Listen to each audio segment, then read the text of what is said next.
रो रही है तो भाई साहब भगवान में लग पड़ी जय हिंद दोस्तों, this is Prachi and you are watching the Prachi happy vlogs. तो गाइज स्वागत है आपका मेरे अपने चैनल प्राची हैप्पी व्लॉग्स में। तो गाइज आज मैं आपके साथ अपनी जर्नी का 7 डे यानी कि RO जर्नी का 7वां दिन शेयर कर रही हूँ। सबसे पहले मैं आपको अपना टारगेट बताती हूँ कि आज मुझे क्या करना है, मैंने क्या लिखा है। Polity, history, geography, current affairs को करंट अफेयर्स हमेशा इंक्लूड रहता है। तो इसको पूरा करने से पहले मैं आपको बताती हूँ कल की कुछ सुख भरी और दुख भरी कहानी। मेरी एक फ्रेंड जो उसका ट्रांसफर हो गया है वो यहाँ से विदा हो चुकी है और मुझे इस चीज़ का बड़ा दुख है क्योंकि हम ट्रेनिंग टाइम से ही एक साथ में थे। जहाँ हमारे सारे बच्चे रो रहे थे, हमारी भाभियाँ रो रही थी, वहीं पे हमारे इंद्रदेव भी आंसुओं से रो रहे थे। भाई तालाब भर दिया पूरा घर के आसपास, पूरी सड़क पे पानी पानी। यानी हम उससे कह रहे हैं कि बहन तू मत जा, सब दुख मना रहे हैं। हम सब ने उसे किया है टाटा बाय बाय, उसका सामान रखवा दिया है, सब कुछ पैक है। उसके जाने से पहले हमने उसको बना के खिलाए थे पकौड़े। वो कह रही थी बहन बारिश पड़ रही है आज जा भी रही हूँ, पकौड़े ही बना ले। मैं कहा ठीक है बहन, ओके डन। पकौड़े बनाए उसके लिए। फिर मैंने अपनी करी है पढ़ाई। उससे पहले की हालत कुछ ये है, रात को जब मैं पढ़ के सोई थी तो मेरी टेबल ऐसी की ऐसी रह गई थी क्योंकि मैं ड्यूटी से आके 2 घंटे के आसपास पढ़ी थी। फिर हिम्मत नहीं बची किसी चीज़ को समेटने की। तो ये मेरी हालत ऐसी है रूम की। इसको करूँगी क्लीन, रेडी हो जाऊंगी, उसके बाद जाती हूँ मैं ड्यूटी। ड्यूटी जाना है सबसे पहले जरूरी, क्योंकि ड्यूटी के लिए ही तो हम यहाँ पे हैं। ड्यूटी करना बहुत ज़्यादा ज़रूरी है। ड्यूटी के साथ कोई भी कोताही नहीं बरती जाएगी। और एक यही ऐसा प्लेस है जो मेरे को आकर्षित करता है, हरियाली। हरियाली मुझे बहुत पसंद है और मेरे जो थाने की हरियाली है वो बहुत ही अमेजिंग है। ये है हमारा सेट जहाँ हमने अपना आज का थोड़ा सा काम किया। काम करने के बाद थोड़ा सा किया, सारा ही किया जो करना था।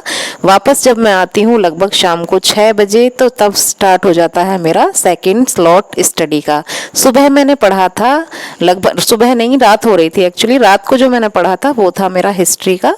मेरा ऐसा नहीं होता कि मैं पर डे का सेम डे ही करूँगी। जैसे कि मेरे को रात में टाइम मिलता है तो मैं रात में करती हूँ, मुझे सुबह टाइम मिलता है तो मैं सुबह करती हूँ, दोपहर में टाइम मिलेगा तो दोपहर में करूँगी, क्योंकि फिक्सेशन नहीं है मेरे टाइम का। अभी जो मैं कर रही हूँ वो कर रही हूँ पॉलिटी का। परीक्षा वाणी से नोट्स बनाए थे मैंने यूनियन के, यानी कि द यूनियन जो हमारी संघीय कार्यपालिका है उसके बारे में। साथ ही उसमें मैंने नोट्स बनाए और जो PYQ है साथ ही मैं देख लेती हूँ अपनी पॉलिटी की घटना चक्र से। घटना चक्र में ऑलमोस्ट कई बार पढ़ चुकी हूँ तो वो क्वेश्चंस मुझे रटे रटे से लगते हैं। इसलिए मैं परीक्षा वाणी को साथ लेके बैठती हूँ कि अगर मुझे कुछ नहीं आ रहा होगा या कोई चीज़ें ऐसी होंगी जो मुझे नहीं समझ में आ रही होंगी तो मुझे यहाँ से आ जाएंगी। उसके बाद मैंने बनाई है अपने लिए एकदम टेस्टी टेस्टी सी आलू की रोटी। देखने में पराठे जैसी लग रही है लेकिन ये आलू की रोटी है। मैंने इस पर घी रखा है, ऊपर से घर की याद आ गई थी। उसके बाद ये देखिए मेरी किचन का नज़ारा। मतलब खाना बनाने के बाद मेरी हिम्मत नहीं हो रही मैं किचन में जाके उसे थोड़ा सा समेट लूँ, लेकिन मैंने हिम्मत करी और अपनी किचन को साफ कर लिया। ये देखिए नीट एंड क्लीन हो चुकी है मेरी किचन। अब ये मत कहना कितनी गंदी गंदी सी किचन रखती है अपनी।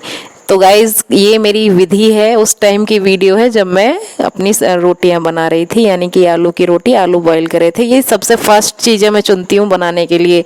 बेसन का चीला, मूंग की दाल का चीला, आलू की रोटी, यानी वो चीज़ें जो मुझे 5 से 10 मिनट में बन के तैयार हो जाएं। अब देखिए मैंने करा क्या था आज, वो दिखाती हूँ आपको। ये है मेरा हिस्ट्री। हिस्ट्री में जो मैंने पढ़ा था वो बंगाल के नवाब और हमारी ईस्ट इंडिया कंपनी की जो हरकतें थी हमारे भारत में आने के बाद, उनके बारे में पढ़ा था। उसके बाद ही मैंने आगे भी इससे थोड़ा सा मराठा और पंजाब राज्य के बारे में भी पढ़ लिया था, मैसूर पंजाब के बारे में, कर्नाटक युद्ध वगैरह, ये सारे मैंने रिवाइज कर लिए थे।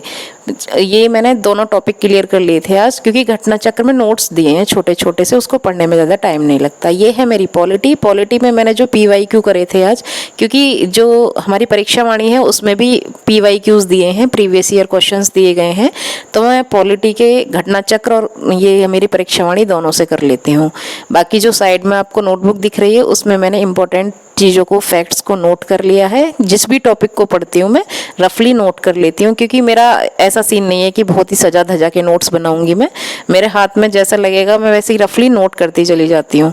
उसके बाद जो मैंने करा है वो है मेरा करंट अफेयर्स, ऑलवेज जो मैं हमेशा करती हूँ। करंट अफेयर मेरे को याद नहीं होती। करंट अफेयर सबसे तगड़ा सब्जेक्ट लगता है मुझे, एक तरीके से देखा जाए तो। करंट अफेयर्स में मार्क्स ज़्यादातर कम ही आते हैं मेरे, लेकिन फिर भी मैंने करने की कोशिश की। Thank you for watching my vlogs. मेरे व्लॉग्स अच्छे लगते हैं तो आप मेरे व्लॉग्स पे लाइक, शेयर एंड कमेंट जरूर करिएगा। आई होप ये आपको हेल्पफुल रहेंगे, आपको पढ़ने में हेल्प करेंगे, या आपको टाइम टेबल सेट करने में हेल्प करेंगे, या मोटिवेशन देंगे। Thank you.